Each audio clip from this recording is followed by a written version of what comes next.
ಎಲ್ಲರಿಗೂ ನಮಸ್ತೆ. ಒಂದು ಕಾಡಿನಲ್ಲಿ ಪುಟ್ಟ ಬೆಕ್ಕೊಂದು ವಾಸಿಸುತ್ತಿತ್ತು. ಅದರ ಹೆಸರು ಪುಟ್ಟ.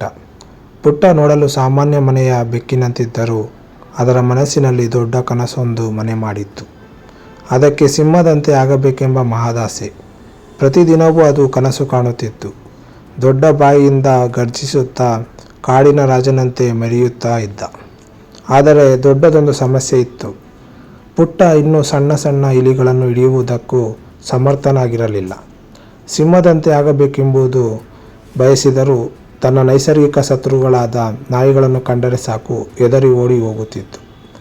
ಒಂದು ದಿನ ಪುಟ್ಟ ತನ್ನ ಮನೆಯ ಹಿರಿಯ ಬೆಕ್ಕುಗಳ ಬಳಿ ಹೋಗಿ, ನನಗೆ ಇನ್ನು ಇಲಿಗಳನ್ನು ತಿನ್ನಲು ಇಷ್ಟವಿಲ್ಲ.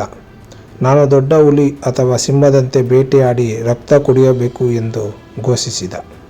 ಪುಟ್ಟನ ಈ ಮಾತು ಕೇಳಿ ಮನೆಯಲ್ಲಿದ್ದ ಬೆಕ್ಕುಗಳೆಲ್ಲ ಆಶ್ಚರ್ಯಚಕಿತರಾದರು.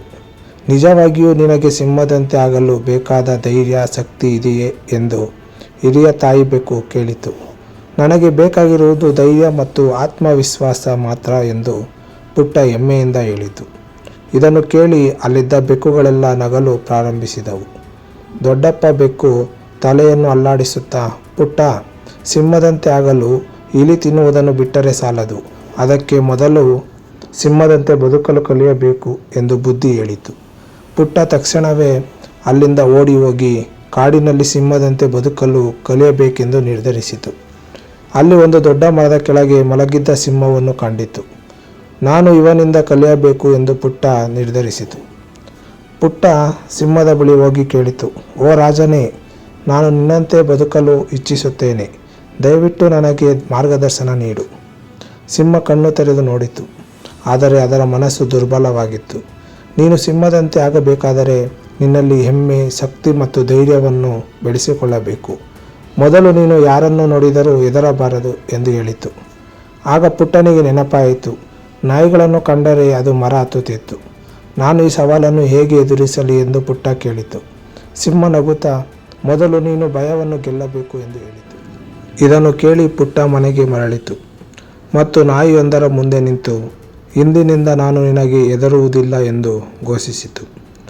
ನಾಯಿ ಒಂದು ಕ್ಷಣ ತಲೆ ಎತ್ತಿ ನೋಡಿತು. ನಂತರ ಪುಟ್ಟನ ಮೇಲೆ ಹಾರಿತು. ಪುಟ್ಟ ಮತ್ತೆ ಮರ ಹತ್ತಿ ಕೂತ.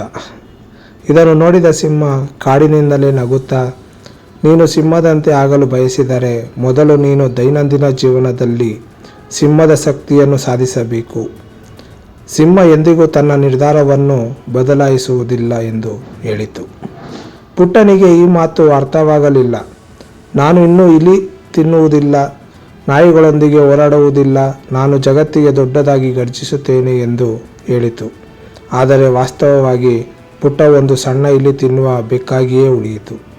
ಅದನ್ನು ಕಂಡು ಕಾಡಿನ ಪ್ರಾಣಿಗಳು ನಗುತ್ತಿದ್ದವು. ಪುಟ್ಟನ ಪಾಠ: ಕನಸು ಕಾಣುವುದು ಮುಖ್ಯ, ಆದರೆ ಅದನ್ನು ಸಾಧಿಸಲು ಶ್ರಮವೂ ಬೇಕು.